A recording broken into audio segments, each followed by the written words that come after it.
Hello everyone, and as you can tell from the title, yes, I am back with yet another Pokemon challenge. This time answering, can you beat Pokemon with Mewtwo? Now I know what you're thinking. Hold on, doesn't Mewtwo have the highest base stats in the entire game?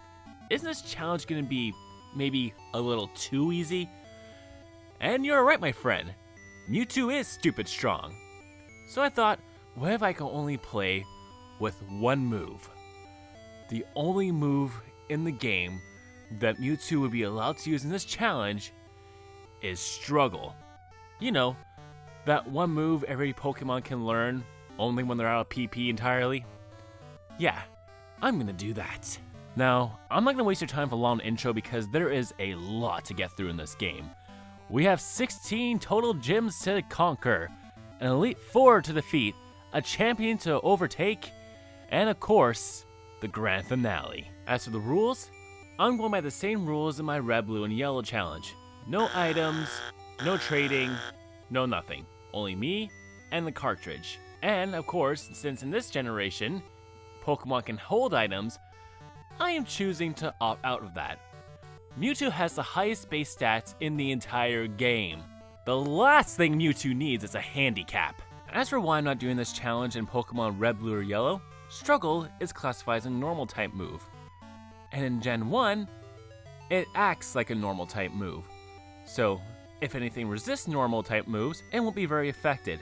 And if anything's immune to normal type moves, it won't get hit. Case in point, if you come to any type of ghost type Pokemon and try to use Struggle against it, it will not have any effect. So if you encounter a ghost type Pokemon in Gen 1 and you're out of moves, rip. At least in this generation, I actually have a fighting chance to make it all the way to the end.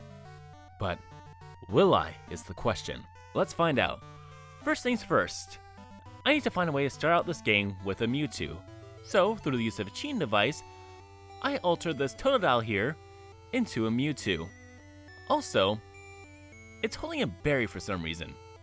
We can't have that. And it knows Confusion the Sable. So, through the use of that same cheating device, I altered all of its moves to Struggle, and the PP won't go down, thank God. Or would it actually even matter if the PP went down? Would I just struggle over Struggle? Like I said earlier, there are 16 badges to obtain in this game, so I'm going to be cutting a lot out, otherwise we're going to be here for the next couple of days. In this, I'm not going to talk about random trainer battles, or Team Rocket because, quite frankly, they pretty much all end the same way. One hit, one kill, and I take a little bit of recoil damage. As long as I have enough HP, I am golden. The first major battle we're going to talk about is the one against my rival. He goes down relatively easy this time around. I mean, come on. Look at my stats and then look at Chikorita. Who do you think has the advantage, even if I can only use Struggle? Once I defeat my rival, I head off to Violet City to get my first gym badge. Falkner wasn't that much harder than my rival. His Pokemon just simply don't have the stats or attacking power to take me down. And I managed to get my first gym badge on my first try with about half of my health left. Despite being at a tight disadvantage, I thought Bugsy was going to be a walk in the park. Oh boy was I wrong. He sends out his Metapod first, which can't really do much to me. But he sends out his ace, Scyther, second. I guess he knows who he's up against. And his Scyther knows Fury Cutter, which starts off at space 20, which really isn't that bad, but gets stronger with each consecutive hit. 2 to 3 of those and it's GG for me. And even if by some chance I am able to defeat Cypher, I simply die from recoil damage to Kakuna. It does take a few tries and a little bit of perseverance and some training, but I am eventually able to get my second badge. I face my rival for the second time, and he goes down almost as easily as the first, despite poisoning me. With my rival disposed of, I quickly move on to the bane of everyone's existence, Whitney, and her Miltank. Oh yeah, and there's Clefairy too. Clefairy goes down easily enough, but the real challenge comes with Miltank. Miltank's rollout against Mewtwo's Struggle. We trade blows, doing a little bit more damage each time. I thought I had it won, but Miltank hangs on with just a slither of health. I thought I was a goner. And then, the unthinkable happens. rollout misses. I take him down with one last struggle, and with just a sliver of HP, I defeat Whitney on my first try. Yes! Yes! Oh, let me taste your tears, Whitney. Your tears are so yummy and sweet. Speaking of yummy and sweet, you can use the exact opposite words to describe my rival and this battle. He sends out Haunter first, which knows Curse. At first I thought, you know what? He's doing me a favor. Thank you, you idiots. How wrong I was. I soon learned that I need every single bit of HP I could gather. Even with my monstrous stats, Curse takes away about 1/8 of my health each turn. Plus, I take half recoil damage every time I hit struggle. What's even worse is that his Zubat knows Confuse Ray. So, not only do I have to worry about recoil damage, curse damage, I also have to worry about potentially hitting myself in confusion. By the time I get to his Bayleaf, I just don't have much to deal with it and I wipe out. It's through some lucky critical hits and not hitting myself like an idiot that I'm eventually able to take out my rival. When I get to Morty, I still have the same cursing problems that makes me want to curse. Not only do I have to worry about curse, I have to worry about Shadow Ball potentially dropping my special defense. Frankly, I need all the bulk I can get. And if my defense drops, it's GG. Through some perseverance, I'm eventually able to get past his Gengar and take out his Haunter of a critical hit with HP remaining before Curse can get to me. As a result, I get my 4th gym badge and quickly head off to my 5th. Chuck is absolutely no problem at all. His Fine type Pokemon don't stand a chance against my Psychic struggling abilities. After easily brushing Chuck off to the side, I move on to what is, in my opinion, the first true struggle of this challenge, Jasmine.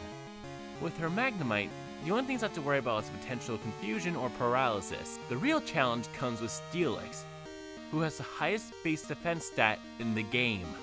Mewtwo is no slouch in the attacking department, but even he would have trouble putting a dent in Steelix's defenses. I mean, look at all that damage! I'm in for a long ride. On one attempt, I did manage to get very close, and then she pops a full restore. See how luck-based this battle is, what with being confused, paralyzed, and full restores and all that fun stuff? I decided it might be best if I head off to Mahogany Town, take care of Team Rocket, and battle Price. Battling Team Rocket will help me level up a little bit, thus making the battle Price very easy. His Seal goes down in 1 hit, his Dewgong thankfully does not lower my attack of Aurora Beam and goes down after 2 struggles, and same with Piloswine, which decided to use Mist instead of attacking me. Well, I'll take the victory. When I head back to Jasmine, my level is now high enough to actually stand a fighting chance. It still takes me a couple of tries, but I do eventually defeat her and her Steelix and get my 7th gym badge. While on my mission to save the radio tower, I run into my rival again. Things were going great, and then he sends out his Meganium and poisons me. And from this point onwards, I realized I need every single bit of HP that I can muster.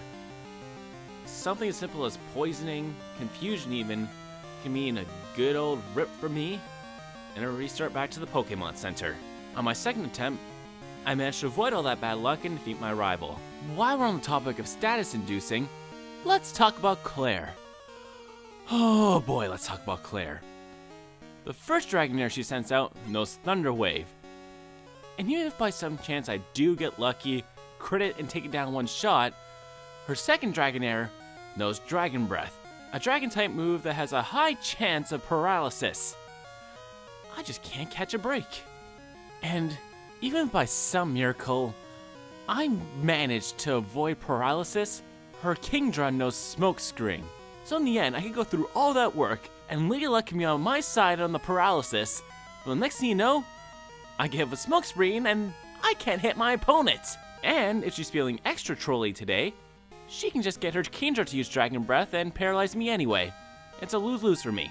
But more often than not, she just spams Smurf, which does a fair chunk of damage to me, all things considered. In this battle, I gotta hope that either A, I don't get paralyzed or smokescreened, or B, I get really lucky with critical hits. Eventually, the latter does happen, as in one battle, I get quite a few critical hits, an especially important one on her Kingdra. Before she can pop a potion, I manage to take down her Kingdra with a critical hit, and get my 8th gym badge, kinda, after she makes you do that whole, yeah, I'm not giving you the badge, you have to go into the den and get it yourself, pass the test that even me, a full-grown adult, couldn't pass. So yeah, good luck with that. Oh, you passed it? Oh, okay, fine. Here. Go. Go to the Elite Four. See if I care. Clear. I like you and all, but you are such a butch. Now it's off to the Elite Four. But of course, my rival has to stand in my way. Because, you know, nothing Pokemon can be easy. Despite the fact my level is almost twice as high as my rival's strongest Pokemon, this was still quite the battle. I do manage to take him down my first shot, despite being paralyzed, but I only managed to get by the skin of my teeth. Dogged up on potions, full restores, and full heals, I am ready to take on the Elite Four. And my first challenge is Will. Luckily, none of his Pokemon are especially bulky, so they all go down either 1 or 2 struggles. The only exception to this is Slowbro, who has a reasonable amount of bulk. At this point, he could have taken me down at any time with pretty much anything, but instead, he wastes 2 turns with Setup, with Amnesia and Curse. Faulty early Gen AI at its finest, but because of that, I'm able to take him down my first try. Koga, to be frank, is a pain in the butt. Not only do most of his Pokemon know some kind of evasion raising move like Double Team or Minimize, I'm almost guaranteed that I'm going to be confused or poisoned at some point in this battle. None of his Pokemon are particularly strong or tough to deal with. It's just a matter of, can I hit them or will I hit them? As I'm sure you can tell by the timestamp, I did manage to win this battle, but man was this a headache. I thought Bruno was going to be a walk in the park, much like his predecessor Chuck. After all, I'm a Psychic type, and most of his Pokemon are fighting types. I have the high ground. I underestimated his power. More specifically, his Onix's power. His fighting types aren't that much of a challenge, to be honest with you. The real challenge is a particular move his Onix knows. That move being Sandstorm. Not only do I have to worry about the recoil damage from Struggle now, I have to worry about residual damage from Sandstorm, which I believe is 1/16 of my health. That might not sound like a lot, but it adds up. And at this point in the game, I need every shred of HP that I can muster. It does take me a couple of tries, but I do manage to get through Sandstorm and beat the 3rd member of the Elite Four. Karen, as I'm sure you expect, definitely has the advantage in this fight. The first Pokemon she sends out, her Umbreon, is bulky and can hit me with super effective damage with Feint Attack. And of course, there's not much I can do to retaliate. And even if it decides not to use Feint Attack, it can just use Confuse Ray. Or Charm to lower my attack. And if she uses Charm, that's it. I can't come back from that. Struggle is already a pathetically weak attack as it is. I cannot afford to have my attack lowered, or else I'll just doing peanuts to her. Her Murkrow doesn't give me any problems. Her Houndoom, on the other hand, is terrifying. Not only is my HP low at this point, Houndoom's attack is ridiculously high, and can knock me out with just about anything. Crunch, Flamethrower, that's it. What's even worse is knowing she still has 2 more Pokemon in the back. This one takes me many attempts, but I do eventually manage to take down her Houndoom without dying to recoil damage, or any kind of damage at all really. After an level gets high enough, I used to take down her Houndoom, her Gengar, and her Vileplume. And with that, I move on to the champion Lance. With that iconic theme blaring in the background, I was ready to take on the world. Gyarados, for whatever reason, instead of attacking me, uses Rain Dance. Interesting choice, but one that I will not complain about because I take it down 2 struggles while taking minimal damage. Hooray for minimal damage! I was filled with glee until he sends out his first Dragonite and uses Thunder Wave to paralyze me. It's gonna be another one of those battles, isn't it? But so far in this battle, I've gotten pretty lucky with critical hits. So, I guess I can't complain about that too much. Although now my speed sucks. His first 2 Dragonites both go down with 2 struggles. The same goes to his Aerodactyl, which hit me with a Rock Slide, getting my HP dangerously low. Unfortunately, It's so low that I just don't have the HP to deal with his Charizard, which takes me out with a flamethrower. And for a while, that seemed to be the theme of this battle. I can take down his first 4 Pokemon relatively easily, but by the time he sends out Charizard, I just don't have the strength or HP to deal with it, and knocks it with a flamethrower, sometimes with a critical hit, just to rub extra salt into the wound. What saved me from giving up hope though was the fact that I had yet to reach level 100.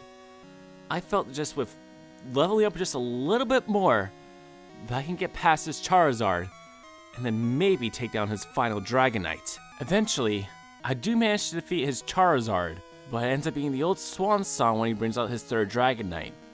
I just don't have the HP to deal with it, and I end up dying from recoil damage from Struggle. But I wasn't ready to give up yet though. I still know I can push myself even further and potentially win this fight. Eventually it comes down to me and his Dragonite yet again, and this time I felt confident.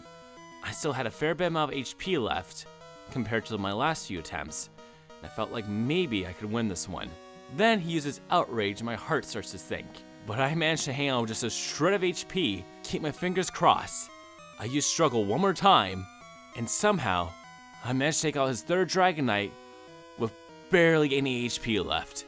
And with that, I have conquered the Johto region. But of course, that's only the Johto region.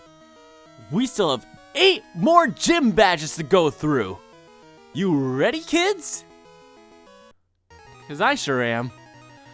To avoid making this video longer than it has to be, I'm just going to give an abridged version of what happened during my journey through the Kanto region. By that, I mean, I'm going to tell you the names of every single gym leader that I managed to beat on my first attempt.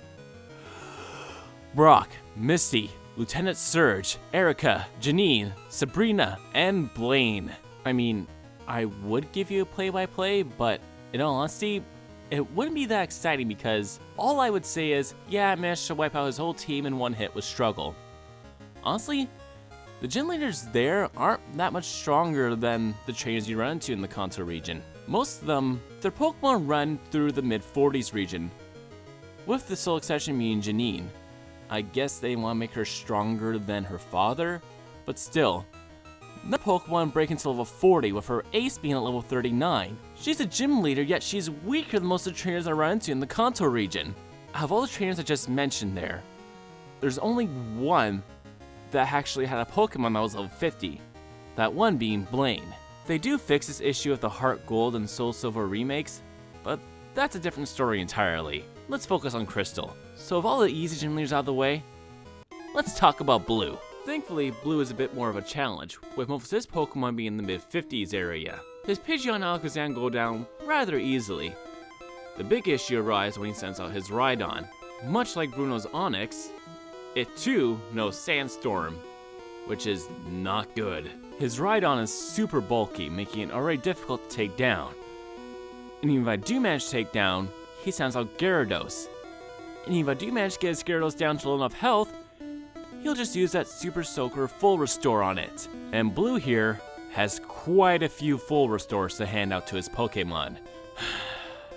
So in this battle, not only do I have to make sure that his Rhydon doesn't use Sandstorm, somehow, I also gotta hope and pray that I don't get his Pokemon down to that sweet spot where he'll just pop a Full Restore. If one of those two things happen, I am not winning this battle. I do not have the health to put up with this.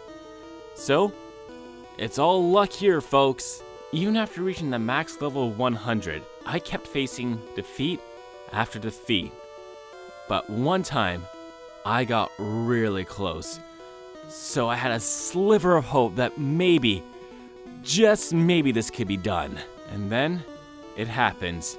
Somehow, I managed to take down Blue, even after he popped the Full Restore in his Arcanine. I, by some miracle, had the HP to take him down with just a sliver of HP remaining. Now, I know why you're all here. And with the battle this close, I'm not even sure if we can take down the guy that you guys want me to see if I can take down. So, without further ado, let's head over to Mount Silver and see, can we defeat Red only using this struggling Mewtwo? At the start, things seemed hopeful. I managed to take down his Pikachu with one hit. His highest level Pokemon's already out of commission, and I've only taken recoil damage from Struggle, which, thanks to Pikachu's frailty, isn't that much. His Espeon goes down after 2 struggles, although he does take a little bit out of me with Psychic. And then he sends out his Snorlax, and I'm reminded why Snorlax is considered to be one of the best Pokemon in Generation 2. He has so much health and so much defense that I barely make a dent in him. Even worse, he can rest up, it knows Snore, or it can paralyze me with Body Slam. My options were limited. On this attempt, I am able to take him down with 3 struggles. However, he paralyzed me in the process. Getting flashbacks from my battle with Lance, Red sends out his Charizard, and I do not have the health or the speed to deal with it, and he takes me out. At this point, I was thinking, this could potentially be where the run ends. Through many rematches, it was the exact same story over and over again. Sometimes, I didn't even make it to his Charizard. There are so many things that he can do. For instance, on one of my attempts, his Pikachu managed to survive. I guess I got a Min Roll or something, and he uses Charm. If Red's Pikachu survives and uses Charm, I'm not going to win this battle. Sometimes his Espeon will use Psychic against me and lower my special defense, which is not good. Or, it won't even attack me at all and just use Barrier, raising his whole team's defense, which is even worse. I'd rather deal with the special defense drop rather than worrying about his team having more defense for the next 5 turns. If that happens, I am not winning. After Espeon uses a Barrier, it takes 3 hits to take it down. And his Snorlax, I can't even think about that. It would take at least 6, and that's if by some miracle it doesn't use Rest. So, in order to potentially win this, 3 things have to happen. 1, I have to take down his Pikachu in 1 hit. 2, I have to crit his Espeon. I cannot take any damage. 3, his Snorlax has to go down in 3 hits. For doing this battle over and over and over again, I sometimes learned that it takes 4 most of the time. I have to get really lucky with my damage rolls and pray to RNG that I get a 3-hit knockout. If I don't, that's it. And then maybe I can get to his Charizard. At one point, things are going really well. I managed to beat his Charizard, but then he sends out his Blastoise, and it's the same old story of just not having enough HP to run through the rest of his team. But I was getting closer. That's the important thing. I knew that maybe, just maybe, there was a chance. I had one last idea. I had to stretch the rules a little bit, but I knew this was going to be my only shot to make this happen. Using a cheating device, yes, I know, a little anticlimactic, I used a cheating device, but I wasn't doing anything out of the realms of impossibility. Just hear me out before you smash that dislike button. Using the cheating device, I decided to max out my Mewtwo's EVs. I just decided to max out my current Mewtwo's stats, as opposed to going out for hours on end and knocking out random wild Pokemon to get the exact same result. It just saves a little bit of time. And trust me, you might have done the same thing, considering I've been at this for... I put more hours in this game than any other Pokemon game in a long time. And lucky for me, my Mewtwo stats were in fact not maxed out. In some areas anyway. But I can now officially say my Mewtwo is top percentage. My Mewtwo is the cream of the crop, yeah. My HP was maxed out, while my other stats got a little bit of a boost. And it did help. It still took me a small handful of tries, but eventually I was able to make it to his Venusaur. And I felt like I had enough HP this time to take it down. And lo and behold, that did the trick. With just a little HP remaining, I managed to defeat Red. Cheating only a little bit. Not sure if I can call this a complete clean run, because like I said, I had to use a game chart to max out my Mewtwo stats, but you know, I was really hoping this would work out without me having to resort to this. I tried so many different things, but in the end, the only thing I could think was maxing out my Mewtwo's effort values. And yeah, I probably could have done it via a cheating device by going out there for a few hours and knocking out random wild Pokemon. But, you know, maybe he just, in the heat of the moment at the time of recording this, I just didn't have the patience or the willpower to go through all that. Lo and behold, it is technically possible. It's just when you just make sure your Mewtwo stats are all maxed out.